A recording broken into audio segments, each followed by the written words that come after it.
Let us go ahead and get started. Sorry for the delay. Let me share my screen.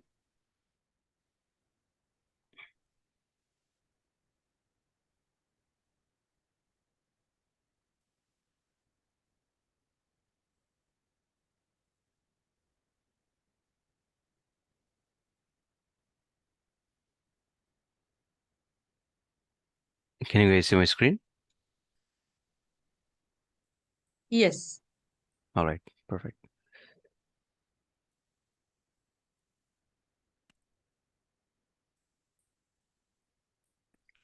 Okay, so yesterday we did take a look at the Mirth Connect administrator window to understand what is dashboard, what are the things that we can see in dashboard.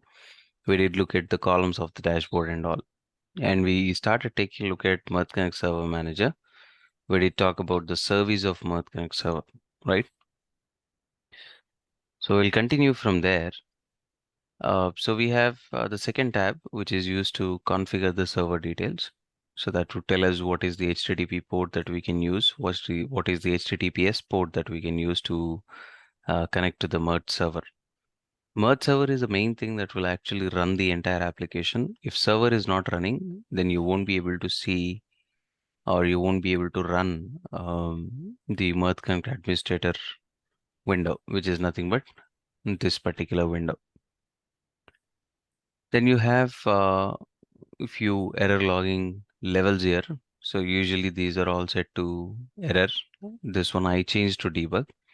If you want to look at the log files, you can go ahead and click any one of these log files that will open up in this way. It will show all the latest logs in the system. So this is nothing but whatever you see in the server log, right? In server log, a maximum of 99 rows can be seen, not more than that. But if you want to go beyond that, then that's where we have to go ahead and come to this particular file and take a look at it. And if you want to figure out where exactly it is stored in the folder, then what you can do is you can go to your C drive and in program files within Mirth Connect folder, you can see a folder called logs. So if you go to logs, that's where you'll find all the logs uh, for all the server logs that are running, and maximum of 20 files can be saved here. So as and when we have more latest number of logs, only latest 20 can be saved, and you can go ahead and browse through them to figure out what is present in the log.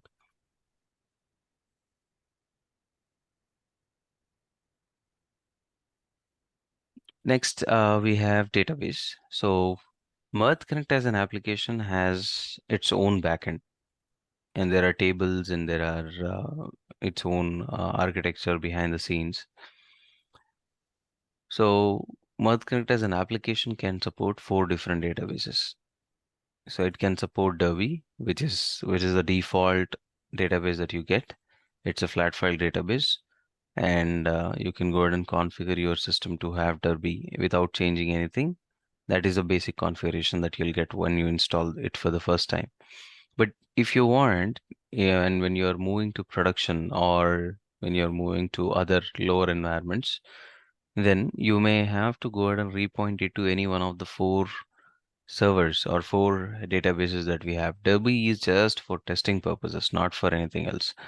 But if you want to use it for real-time testing scenarios or production environment or non-production environment, then you have to go ahead and change to any one of these DBs. So Mirth supports Postgres, MySQL, Oracle, and SQL Server. Any one of these can be used. Currently on my system, I'm using SQL Server as my backend. And once I provide the SQL Server, I can go ahead and provide the username, password, and the connection string. This is called as connection string or connection URL. And that will help me to go ahead and connect to the database. Okay, let me go ahead and pull out the database.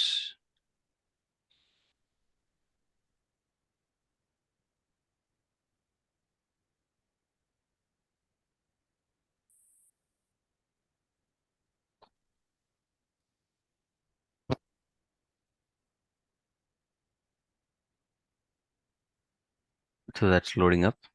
Let's come back to that. Then you have info, which will tell you which version of Mirth Connect you are using, what is the Java version of that Mirth you are running on. Most important factor, all of you keep in mind, because um, while installing this point is very necessary. So everyone who is going to install Mirth Connect use Java 11 or less. I use either Java 8 or use Java 11.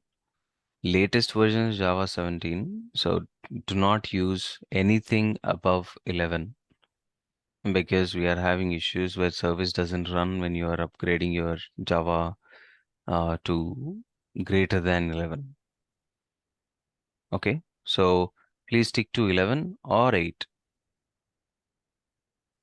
All right. Java is Mirth Connect is a Java-based application, so without Java you won't be able to install Mirth Connect. So installing Java is necessary as a prerequisite. It's a necessary aspect. So please install Java first and then install Mirth Connect. We'll see where to install the file from, where to install, download the file from, how to install it and all. So then you can click on Administrator. So when you click on Administrator, it will take you to this window. Apparently, it will download a JNLP file. Let me show that up. So it is asking you to download this webstart.jnlp, and once I save it, let's say I'll save that file, click on replace.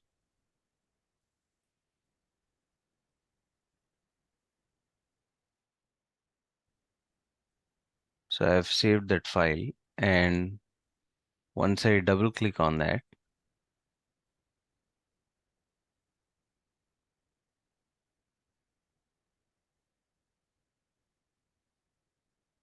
it's coming up. So hold on for a minute.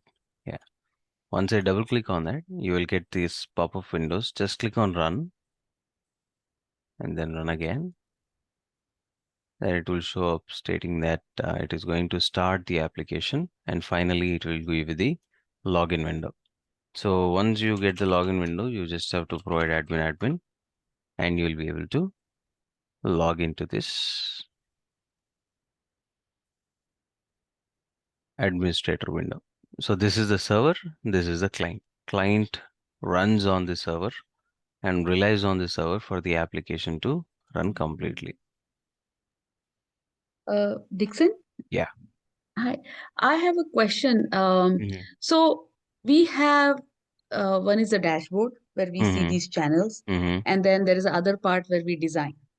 Uh, Right. is there a way in an administration or some other way where we can give rights roles to a user that they can Mm-hmm. only view the dashboard, but they do not have access to the design? Because we have a team member Mm-hmm. that is that they have added for support only, and our Mirth, we have Mirth with a few interfaces on it, Mm-hmm. and I don't want to give him complete access. I just want him to just view the dashboard and just start or stop, and that's it. Mm-hmm. Mm-hmm. No access to the design. Right. Good question. We see, Mhm. we or can we not? In the open source free version, we cannot. In the open source free version, everyone is administrator. Everyone can do everything. There is no way for us to control on what a certain user can do. So in Mhm. that case, what you have to do is you have to purchase the base license of Mirth Connect, which Mhm. is of silver plan. And Mhm. within that, once you purchase that base license, you will get 24/7 support and all the various plugins that Mirth Connect provides. One of the plugin is user management. Mhm. And within that user management, you will be able to go ahead and control what a certain user can do. You can control to a level where, let's say you have 150 or 200 channels, but you want the user to view only certain channels, you can do that as well. Okay, got it. Okay. Okay, so controlling to that extent is possible, but Problem is that plugin is not available as a freeware. Hmm. Good to know. That's Yeah, good. Thank yeah. you. All right. Yep, no problem. And so where was I? Yeah, we were talking about the administrator that we launch from here, right? So we can go ahead and launch administrator from here, but this that is for one single server. What if we want to launch multiple servers at the same time, right? If you talk about real-time scenarios, we'll have development environment, test environment, production environment, and all, right? So there are multiple servers which are installed on multiple instances installed on multiple servers. But you want to go ahead and launch each one of them. We have to go to each server, launch the JNLP file, and double click on that so that you can open the Mirth Connect application or Mirth Connect administrator. Instead of doing that, you can also do it another way by using Mirth Connect administrator launcher. So what you can do is whenever you install Mirth Connect, you'll also get a third component called Mirth Connect administrator launcher. So this launcher will help you to configure all of your launches at one place. So you can see that here I have my local Mirth, which is running on HTTPS port number 8443. That is one. And local host, which is running on HTTP, which is not secure, basically the HTTP port 8090. And then there are some other environments that I worked in the past. All right. So here you can see that you can configure all the servers at once and you can launch whatever server you want to go ahead and launch it. All right. All that you have to do is click on launch. It will go ahead and download that JNLB file. It will go ahead and provide you the login page directly. Okay. That's the Dixon, use of, yeah. what is the purpose of multiple servers? So as I said, you may have the test environment and production environment, right?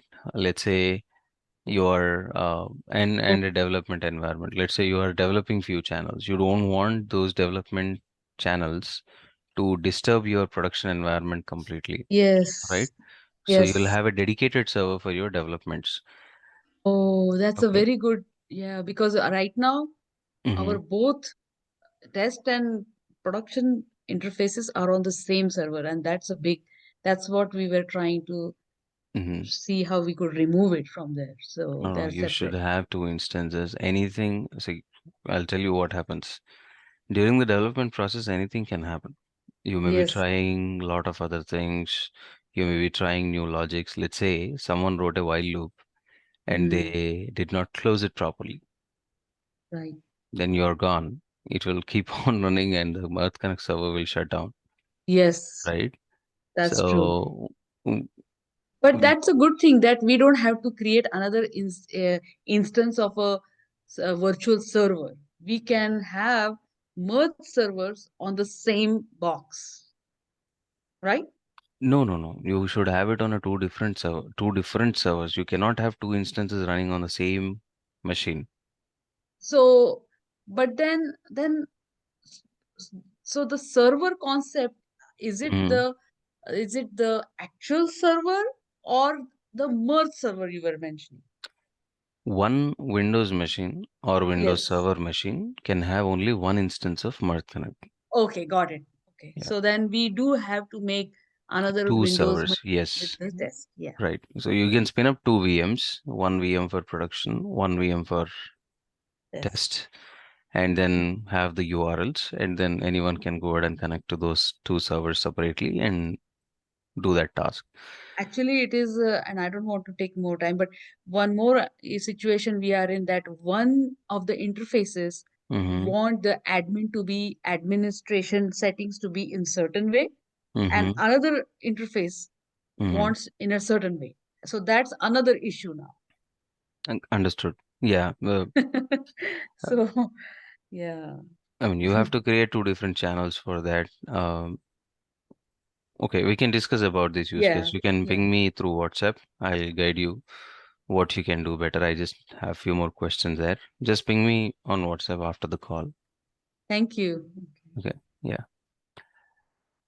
Uh, so where are we? Yeah. So we are talking about the launching mechanisms, right? So you can use Mirth Connect Administrator launcher if you have multiple servers you are trying to connect to. If you're on single server, then you can just pull out Mirth Connect Server Manager and click on Administrator there, or you will still get the launcher when you're installing Mirth Connect, and you can configure your URL there and then launch the Mirth Connect whenever you want to run and work with the application. So these are the three components that you will get. In order to install Mirth Connect, all you have to do is go to the NextGen website that I did show you yesterday. It's a very simple process. All that you have to do is go select the operating system that you have, whether it is Windows, Linux, or Mac. Select the installer. Don't select the zip version of it. Select the installer and then run that. All that you have to do is click next, next, next, and then it will get installed, provided you have Java downloaded already. If Java is not available, then it will shoot up an error stating that Java is not present. You can use OpenJDK as well. Let me share that link with you guys in the group. OpenJDK is something that you can rely on.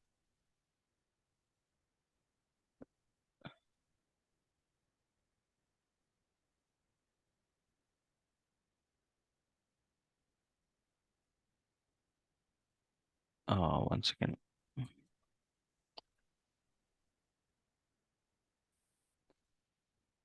All right, I've sent that OpenJDK link in the group, so you can go ahead and install OpenJDK as well. Mirth Connect supports OpenJDK too, because Java is a paid software right now. Um, if you really want to use it in production, then you have to pay it. If you want to use it as a test or an individual testing purpose, then you can still go ahead and install it and use it. Okay. To avoid those things, Mirth Connect is supporting OpenJDK as well. So if you want to use OpenJDK, which is completely free version of Java, you can go ahead and install OpenJDK and then run Mirth Connect on that OpenJDK. So that is also fine. Okay, so that's how the installation process runs. Now let us jump back to our administrator and get some details about administrator. So yesterday we did take a look at this window. We tried to understand what are the different statuses that we have. What is the difference between paused and stopped? Stopped will stop both the components, source and destination. Pause will stop only the source component. And we talked about the scenarios where it will be helpful as well, right? During testing or when we have flooding of messages that we have received, we don't want to receive any more messages, then we can stop the source side or pause the source side so the destination can still run and process those messages,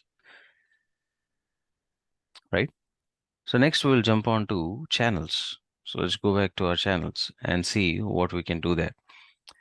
So channels is nothing but the place where you actually work and create channels or modify channels or develop your channels. So this is kind of the IDE, which is nothing but integrated development environment for us. The term is fancy for programmers where they develop all the code, but for us this is IDE because here we are going to develop the channels within the application itself. We don't need any Visual Studio Code or any other code editor as such to go ahead and develop the channels. All we do is within the application itself. So you come to the application here and you will see all the list of channels. But in dashboard, I am not seeing anything right now, right? So you can choose what all channels should be active from the list of channels that you have. So I have around 167 channels in this channels window, but right now in dashboard, there is none which is actively running to transact data from one system to another. All right. So let us go ahead and see what all columns we have here. So here you have a status column. So this status column and the dashboard status column is different. We'll talk about that in a bit. And then you have the data type, which is nothing but what is the incoming data format of the message. If you're receiving HL7 message, then the data type would show it as HL7. If you're receiving XML message, then the data type would show it as XML. If you're going to receive a CSV message, which is comma separated file, then it will show up as delimited text.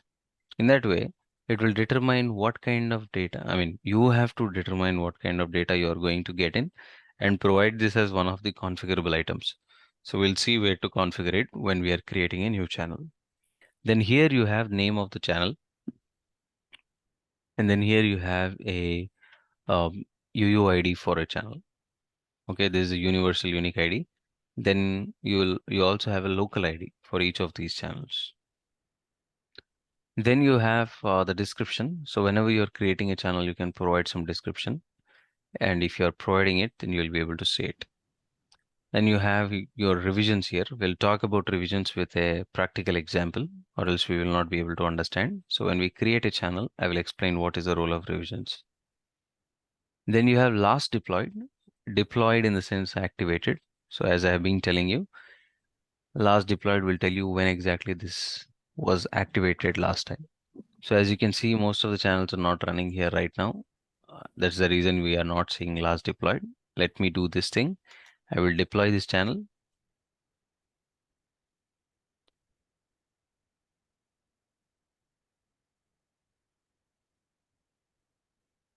So I have deployed that channel, and you can see that last deployed date and time is showing up here, right? Then you have last modified date and time. So in case if you have modified the channel, then the modified date and time will be captured here. Now let us go back and understand what is the role of status. So when we went to the dashboard, in the dashboard, the status indicates whether a channel is running or whether it can be stopped or whether a channel can be paused, right? Pausing is nothing but stopping only one of the components, which is nothing but not one of the components, but specifically the source component. Okay. Now you can go back to channels and see that we have different statuses in status column in the channels window. You have disabled and you have something called as enabled. So these are the two things that you will see for every channel. So what is the need for having this? What is the actual purpose of having these two different statuses in channels window? So let me give you a scenario. Let's say that my server got shut down all of a sudden. Okay. Now my server gets restarted. So because of some Windows update or because of no power supply to the server or whatever X reasons it is, server got shut down. So Mirth Connect server will also stop. When Mirth Connect gets started, the automatic behavior of Mirth Connect is to deploy all the channels. That is a default behavior. You can change that, not that you cannot change it, but the default behavior is it will go ahead and deploy all the channels. So now, if you look at my system, I have 167 channels. And if I get all of my channels deployed, which are not necessary, it's unnecessary mess for me to go ahead and clean it up later to undeploy whatever channels that are not required, right? So what I would do is I would set the channel to a disabled status. And I would set the channels to enabled only for the channels which has to get deployed upon a restart. Okay, right now I'm anticipating that these are the main channels that I need, and whenever I restart my server or in an unforeseen scenario, the server gets restarted by itself for whatever reasons they are. Even if the Mirth Connect server gets restarted, it will go ahead and ensure that all the enabled channels are deployed. Disabled ones will never get deployed. Okay, that's the main purpose of having these two different statuses. It is more of a maintenance aspects to make sure that you are deploying the channels or the server is deploying the channels that are necessary, or else it will be a very big problem for us because you will never know what kind of channels you have. Let's say you have a channel which is connecting to DB and running for every 5 seconds, pulling out the data from database, and you forgot to disable it, and you were developing that channel. So it gets deployed and it will keep on running and extracting the data from the database continuously, and we'll run out of DB space or something as such. All right. So that's the main reason why we have this mechanism of enable and disable within Mirth Connect. So you can make a choice which channel should have enabled, which channel should have disabled options. Okay. So this is an ongoing activity. If you're working on real-time production system, then you have to make sure that unnecessary channels are always set to disabled. Next, you have the view that you are seeing. So basically, when Mirth Connect started as an application, at the bottom right corner, you have these two icons, right? So you can see that you have this icon. This was how it used to look like. All the channels used to have listed out in this way. But there is no other way for us to go ahead and organize them better. So what Mirth did after two versions, I think from version 3.x, they have introduced this concept of grouping. You can group certain channels together into one group and just add those channels as part of that particular group. So if you click on this group icon, groups view, then you can see that we have many groups. We have training group, we have September batch, we have CCD group, fire group, HL7 group, HTTP, Malafi, Navid, trading group, and then training group, and so on. So you can see that there are many different groups. So how do you determine creating a group? So you can just click on this new one and say that this is test group. So I'll save that. So a new group is created. If I want to delete that group, I can go ahead and do that. So let me delete this one. I've deleted that assignments, and then you have test group. If you want to assign a channel to it, you can go ahead and just move the channel to test group. All right. Or you can select the channel and click on assign to group here. On the left hand side, you have group tasks. Click on assign to group, select the group to which you want this channel to be assigned with. Okay. I moved it to test group again. So two channels are under test group now. So in this way, you can go ahead and create a group and group the channels together under one group. Uh, what kind of groups can we create? So it depends purely on yourself, how you want to organize your Mirth Connect. Basically, the architect will decide how we have to group the channels. So few people will group the channels based on clients. Let's say I have 20 clients. For each client, for all the interface belonging to one client, I'll put it under one group. In that way, I'll create 20 groups for 20 clients. Few will say that I will go ahead and organize or group it based on message types. So all the ADT interface for different clients will be under one group. All the SIU messages will be under one group. All the DFT messages will be under one group, and so on. So in that way, you can group them together. Apparently, at the end of the day, it is the aesthetic look and the maintenance aspect and grouping aspects, uh, which will help you to go ahead and track down the channel and see them better, and also give some meaningful info on why certain grouping is done. Okay. Next, let us take a look at this. You have this filter window. You can filter the channels with the help of name. You have something called as tags. We'll look at tags down the line. You can filter the channels with the help of tags as well. So after 160 channels, if I want to specifically find a channel, but I don't remember the entire name, for example, then you can just start typing here and take a look at that. For example, I would say HL7.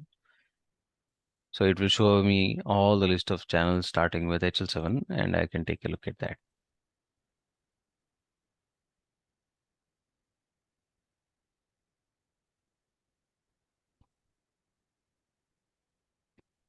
All right. So now that we have understood what is dashboard and what is channel, let's go ahead and start creating a new channel. Let's see how we create a new channel. So in order to create a new channel, all the channel related tasks are present on the left hand side. Now that I haven't selected any channel, you are not seeing more number of tasks here. But if you go ahead and select a channel, you can see that we have various options, right? So let's go ahead and start with first one, which is our new channel. So the moment you click on new channel, it will take you to this window. There are four main tabs that you have to configure in order to go ahead and understand in order to go ahead and understand how to go ahead and configure this. So you have first one is a summary window where you will provide few basic generic config details for Mirth Connect. Source where you will configure how do you get the data into Mirth Connect. Okay, so there are various connection models that Mirth can support. Remember, we talked about various connection models during our networking sessions, right? So the same can be seen here. What are the various connector types that we have? You have file reader, which is nothing but file reader, file writer that we have seen. You have database reader, which is nothing but picking the data from database. You have TCP IP, which we spoke about. You have web service listener or HTTP listener, which is for web services or REST APIs. So all the connection models are available within Mirth Connect. You have to decide how you want to receive the data. We'll be beginning with a file reader channel to start with when we get to this window. Then on the destination side also, you configure the same thing. What should be the connector type, how it has to write the data or send the data to the destination. So you have to choose from list of connector types that we have. So we'll be starting with file writer. Later we'll jump onto TCP IP, and then we'll also look at database writing and all. And if you observe this destination window here, there it says destination 1. So I'll explain more about this window when we actually configure this. We can add multiple destinations if you want to add as many number of destinations as you want. If you guys remember, I told you that Mirth Connect can receive message on one source, but if it needs, it can replicate it on multiple destinations. We looked at that while going through our channel patterns as well, right? So in this way, you can go ahead and create multiple destinations, and you can delete them if you don't want any of the destinations. Then finally, you have something called as scripts. These scripts get executed on certain action. So there are four actions: deploying a channel, undeploying a channel, pre-processor, and post-processor. So these things will come into play at certain stages when you're deploying and undeploying a channel, or during certain phases of when a message is processing through the channel. So we'll talk about these again with practical examples because we don't know what is pre-processor, what is post-processor right now, right? To understand them, you need to know the message flow, how the message is traveling through the channel, right from the point when it enters the Mirth Connect till the point it leaves Mirth Connect. So after reviewing that, I'll specify about pre-processor and post-processor. Okay. So let's go back to summary and provide few details here. So there are four grids. We have channel properties, message storage, custom metadata, and channel description. Let's look at each one of them. We'll touch base on most important options of each window. And during the configurations as well, we'll touch base on most important options. We won't be going through every option that we have because that's very uh, tedious and hectic process. I'll provide updates on what are the really needed configurable items. So let's provide a name. So I'm saying that this is a file reader to file writer channel.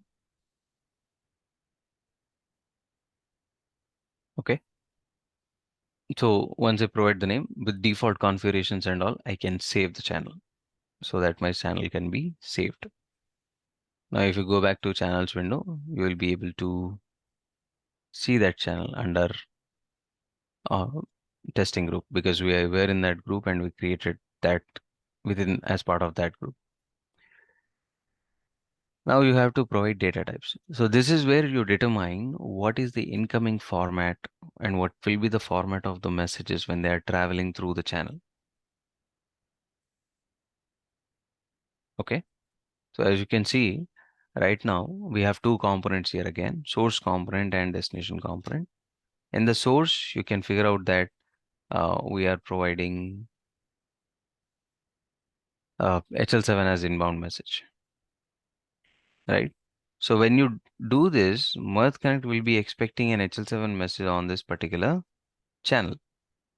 That's what you are telling HL7 message, that what format of the data that you'll be getting. All right. And then you have outbound. So whatever message enters source has to leave source. We have looked at that in the channel architecture.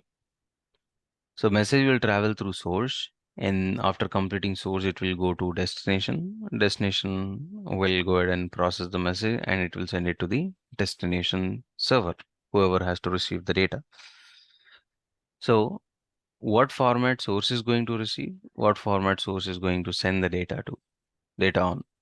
Then whatever leaves source will enter destination, right?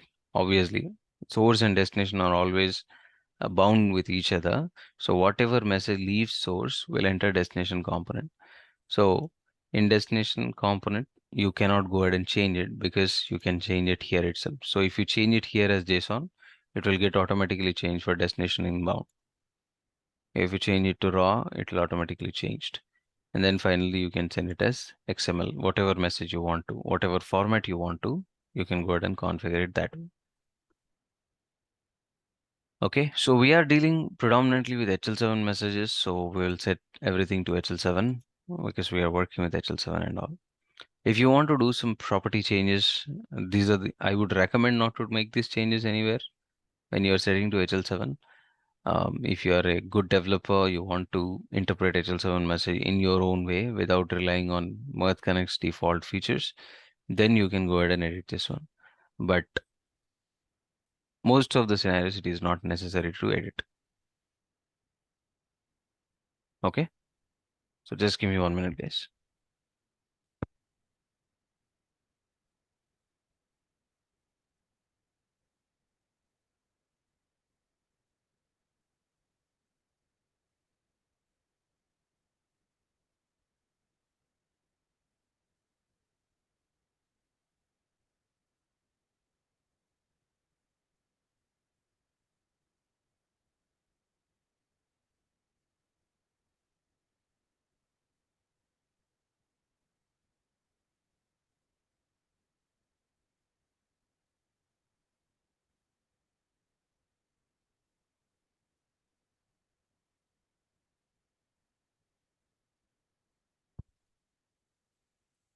Hey, hello guys, sorry about that.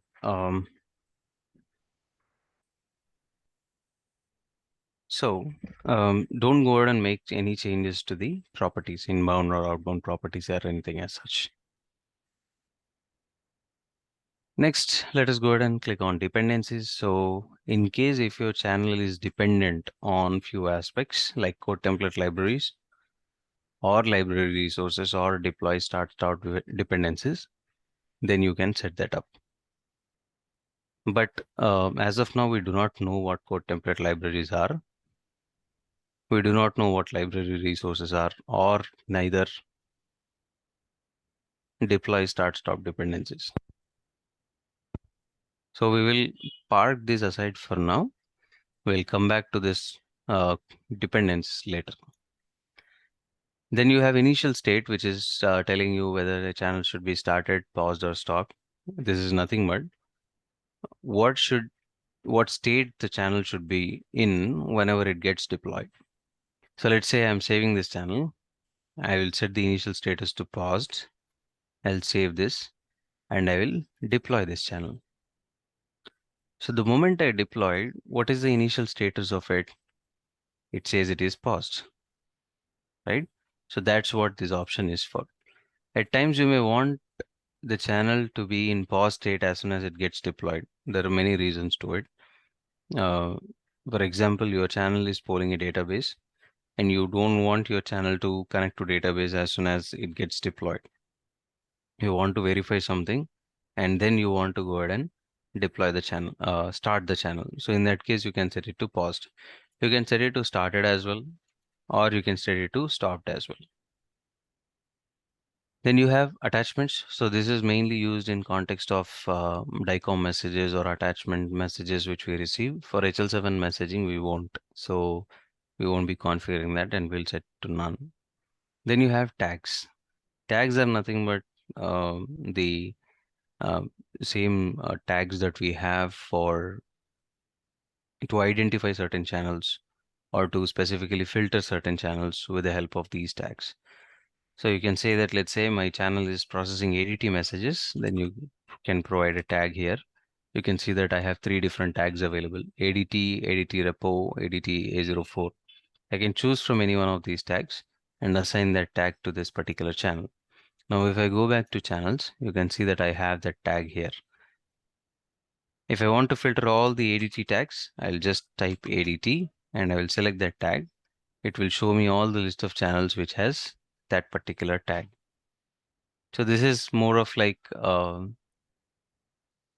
feature which will help us to manage or filter the message, filter the channels and take a consolidated view of all the ADT channels and something as such. How am I getting this list of tags that we have? For that, you should go to Settings tab. In Settings tab, you have a Settings menu, and here you have an option called as Tags. So in this tab, you can go ahead and create whatever tag you want to create by clicking on this Add button, and you can assign the color that you want to. So that is how the list of tags are coming up there. So basically, they are coming from this particular window. All right, on the right hand side, you can see that we have GeoID. So this is the unique ID that is used internally within Mirth Connect. Then you have last modified date time, right? Enabled indicates that the channel is enabled. If you uncheck this one, channel will be disabled. So there are 2 different statuses that we have seen here. Clear global channel map on deploy. We do not know what global channel maps are right now. So we'll talk about this option later. Here, Dixon, yes. so what's the difference between the initial state Mhm. and enabled? Initial state will let you know what should be the state in the dashboard window. Enabled or disabled will tell you whether the channel is actually enabled or not in the channels window. Okay, Okay, okay. two different um, situations, or the statuses are designed for 2 different purposes, right? In dashboard, we are indicating whether the channel is actively running, ready to receive messages, process them, and deliver them or not. Whereas in channels window, the status indicates whether the channel should get deployed or not upon restart. Okay, got it, got it. Mhm. Thank you. Yep, no problem. So let's look at revision. So revision right now it says 3. Revision indicates how many number of changes were performed on this particular channel. Okay, so let me go ahead and remove these 2. I'll put it as delete later, and I will save this channel so that I can have the tag. So usually I set all the training channels to delete whatever I create on the fly so that I can delete them later at once. So now let us go ahead and change the name of this channel. I will provide name as _1 and I will save it. Now you can see that the revision is 4. Okay, so every change that you make to the channel will indicate a next revision number. Now if you go back to channels and see,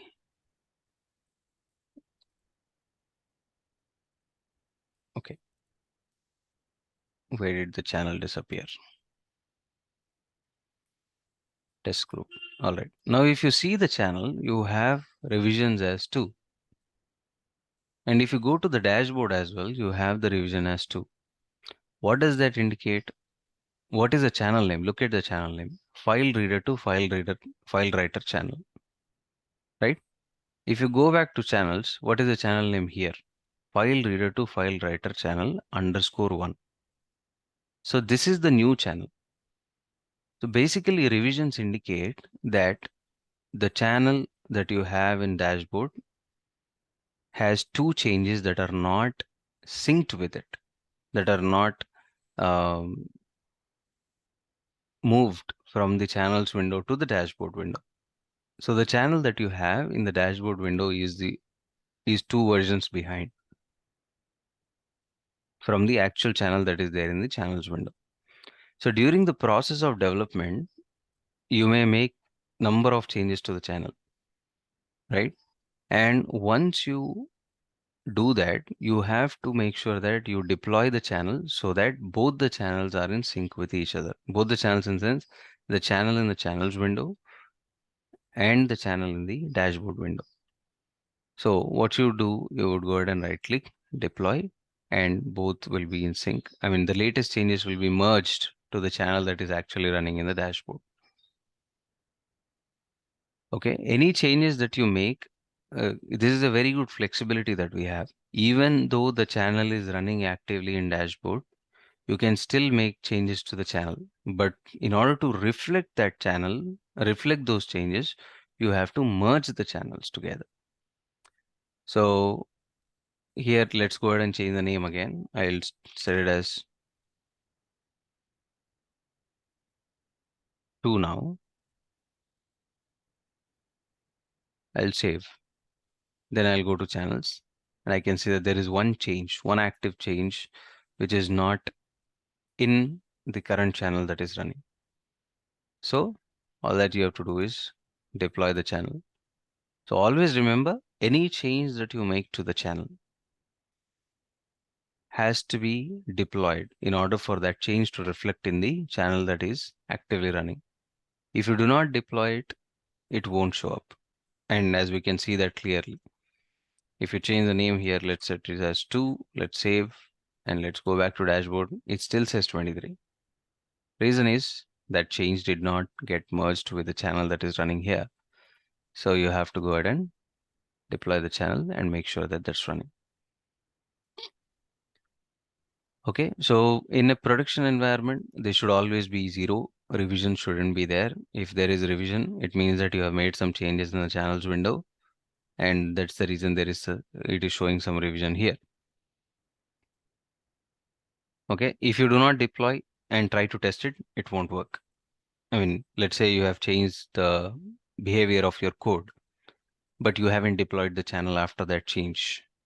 Then the code is not merged to the actual channel that is running, so it will not give you your expected output.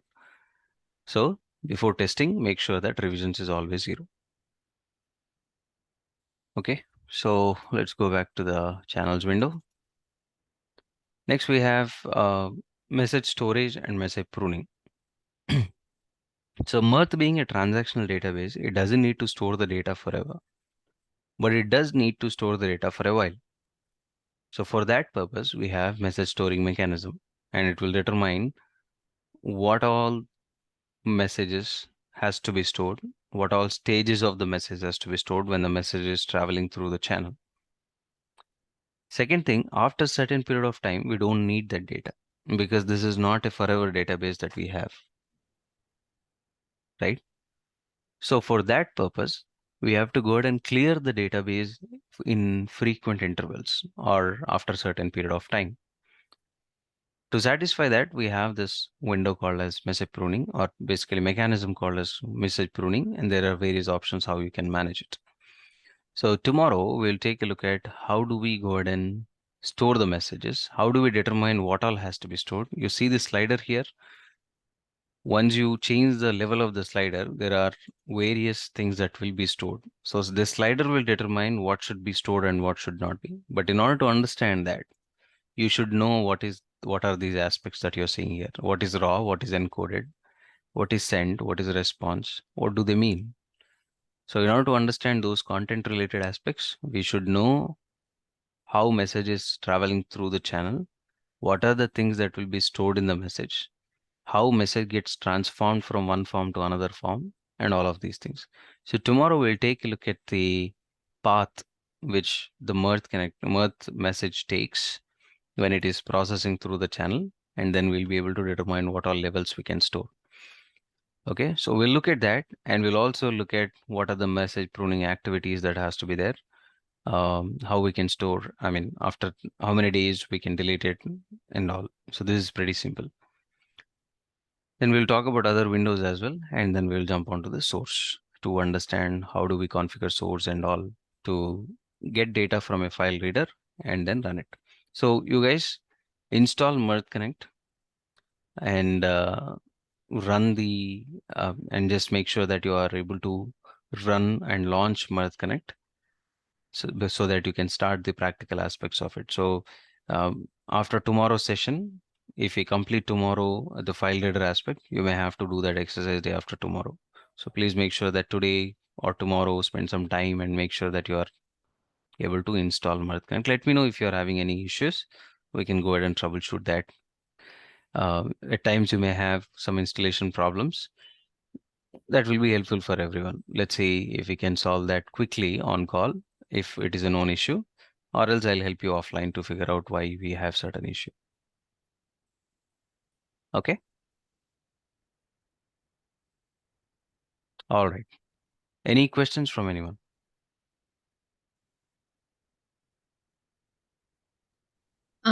Dixon?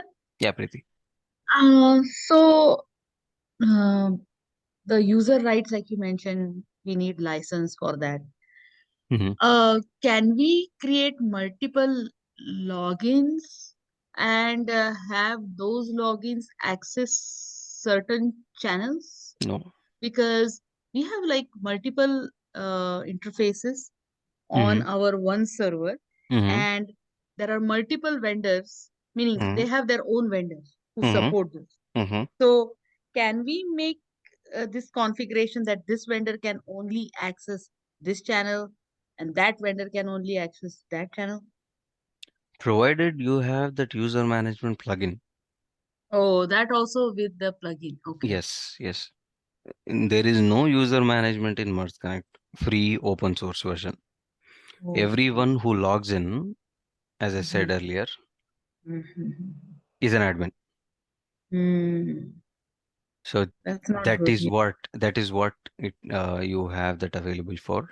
We have other solutions like web-based solutions are coming up where Mhm. you can where see for example in your case as you mentioned, if an external vendor wants to access, you can provide that web-based GUI and they can access and look at the channels, but they won't be able to do anything. I mean, basically, they can Yeah. control, they Right. can view the messages, but they won't be able to reprocess or resend or restart the channel or anything as such. Mhm. But that is a different application that you have to purchase, which will be way more lesser cost than what you have for Mirth Connect. Mhm. I think eventually we will have to create two servers, and then maybe um like you mentioned that the settings, that's the other issue. Hmm. If they can have their own settings, then we can put those in that server. Otherwise, we'll have to create separate servers for separate interfaces.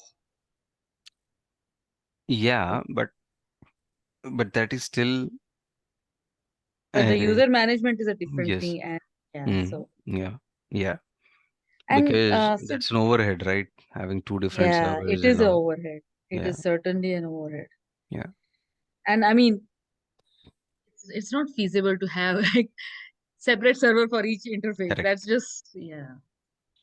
So um also this is a open source. Mm-hmm. So is there any like like Visual Studio, like a GUI environment, Mm-hmm. and what type of language will that be? The API or whatever they are, the programming. Mm-hmm. Uh, what type of language is does Mirth Connect has its own language that we have to learn to No, no. modify Mirth things? is developed on Java. Oh, okay, okay. It is Java, a so that Java-based application, yeah. that's not that Right. But complicated. the problem is the code is so heavy. It's Oh, not that easy to go ahead and build a testing. stable version of anything. Hmm. But you can Yeah, certainly look at the code if you know Java, then you can yeah. go to GitHub, download Mirth Connect open source code and take a look at it. But what do we say? Embedding something within that code is a very Hmm. big exercise. Hmm. Oh, okay, okay. Yeah. Yeah. I'm not sure whether I would have to do that right now. Meaning, like Mhm. I'm assuming like the basic things work unless there is really something that we have to develop like Right, right. out of the box, like which is No, not I'll available. I'll tell you a few solutions that may come up in January or February. Then you can take that approach. Okay, okay.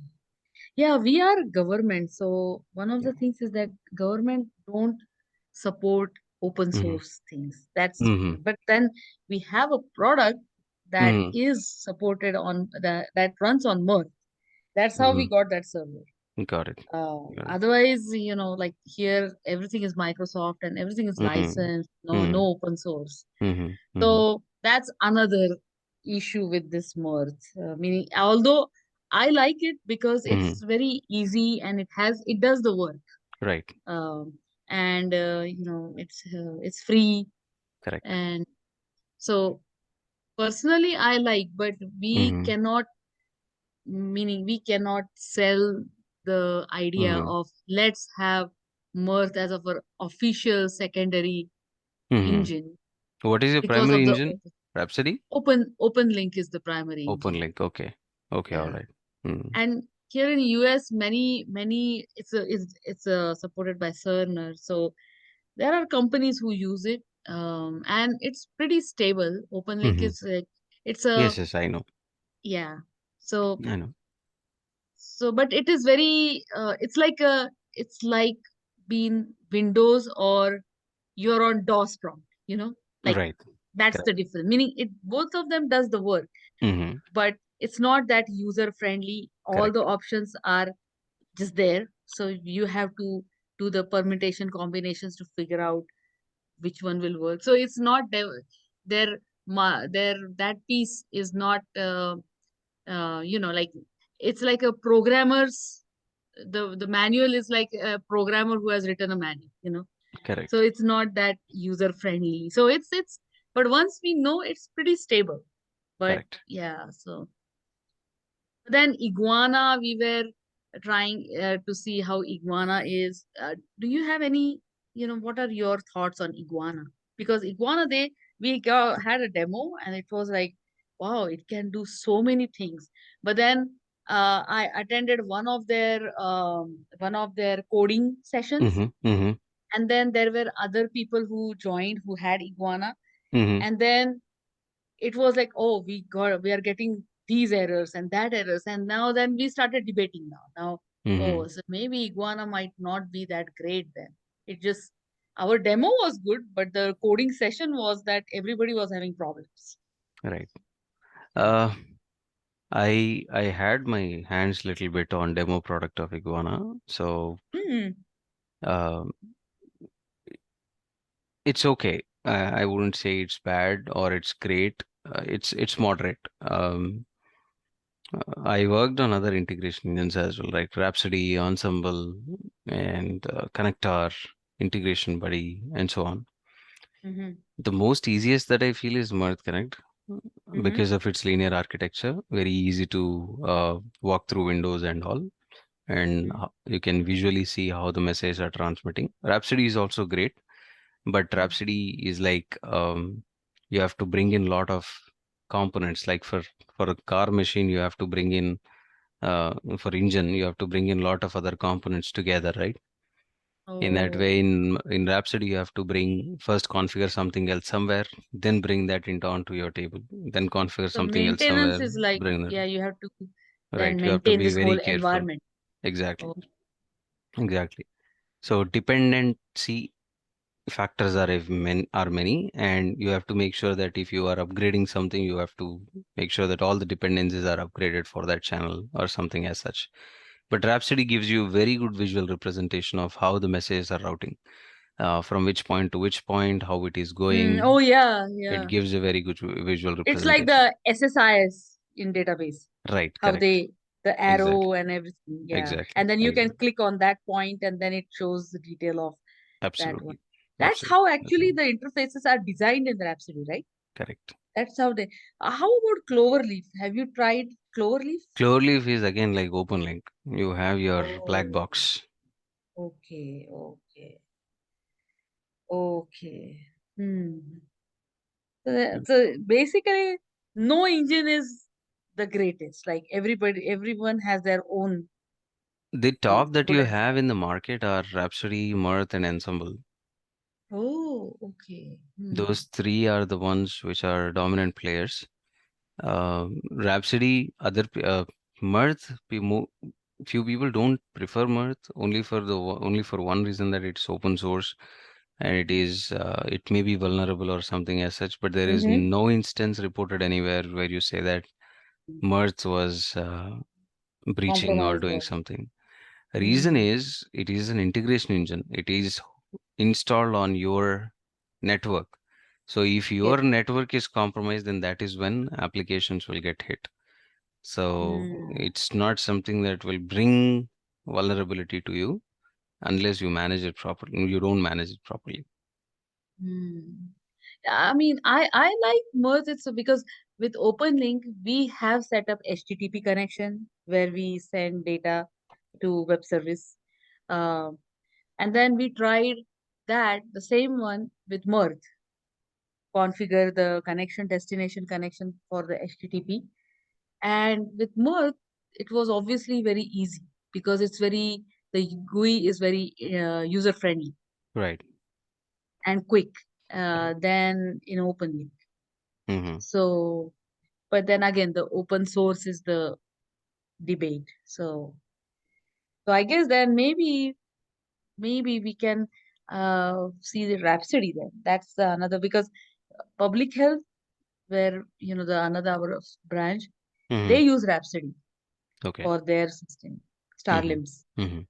Okay. So yeah, maybe that might be another option to try then. Right. Because we have Epic, but Mm-hmm. that is hosted by Loma Linda, which is another hospital, Mm-hmm. and we pay for those services. We are Okay. not hosting that complete on Understood. our premises. Yeah, Mm-hmm. Mm-hmm. and they have Cloverleaf. Okay. So and Yeah, uh, Cloverleaf also is another dominant player. hmm, Cloverleaf and Core Point is also something that you may oh, hear. Yeah, those are five engines that you hmm, frequently hear. Connector was dominating 7, 8 years ago, but hmm, GE has stopped their support for Connector. okay, okay, yeah. And about the documentation, like about support, meaning Mm-hmm. not just help desk, but overall, Mm-hmm. uh, do you think Cloverleaf has more or Rhapsody help? Like, where will you find help more? Both Uh, are pretty much same. Same. You will have to log your incident or case to get the support from them. They'll reach out to you. They are pretty much uh, responsive. Both of Hmm. them, I think, as they are payable products, you will Hmm. get the support immediately. But you But don't just have like, community. Like, community, no, no no, community I mean, for both. like if you search something for Rhapsody in Google, you won't get it. Oh, so it's same like OpenLink then. OpenLink is the same thing, same way. Not, yeah, OpenLink or Ensemble or Google or Yeah, any integration engine that we are talking about, apart from Mirth, you won't get right. anything on Google. That's why it is very hard to find good Yes, people, meaning experienced, meaning correct, that we really need then experienced people correct. because There yeah, is no open community that can let you know. But with Mirth like Connect, you have robust community. right. You will get Hmm. lot of directions on what has to be done. If you're stuck with any issues, you can post your comment on that community and they will help you. Hmm. Okay. So pretty much everybody else is the same then. Hmm. Right. That's the frustration. That, Correct. yeah, that's the frustration. Hmm. Yeah, but those people who know are so valuable. Right. Yeah. Like, and pretty much you have to learn from somebody some many times. Yes. And they have to be willing to share, meaning they would have any patience to teach you, Right. like, Right. and that's why it just comes by working. Correct. Correct. But your this session, this training is really helpful. I mean, that I would like to say that because Great. you cover the topics very nice and organized way. So I'm very happy and I look forward for every class. Sure. Sure. Thank you. Thank you. So should I call you later or text you for that channel, or you want to show it here so that everybody, or whichever way you prefer, or you want me to Uh, contact later? yeah, contact me later. I have to get on another call in 10, Okay. 15 minutes. So if you can call me today evening sometime, when in your morning time, I will go ahead and discuss and see what is your exact requirement and I can Is it suggest what can be done. is it okay if I call on weekend because I start at 7 at work. So Mm-hmm. we are like 13 and a half hours difference, and it will Mm-hmm. be really early, and we have a potluck, so I'm going to cook late today for that. Okay. Okay. So Yeah. weekend I have time, Yeah, yeah, you whichever can call way. me. No worries. Thank you so much. If you can make a note of your questions and let me know, then we can talk about that. Okay? Thank you. Thank you so All much. right, no worries.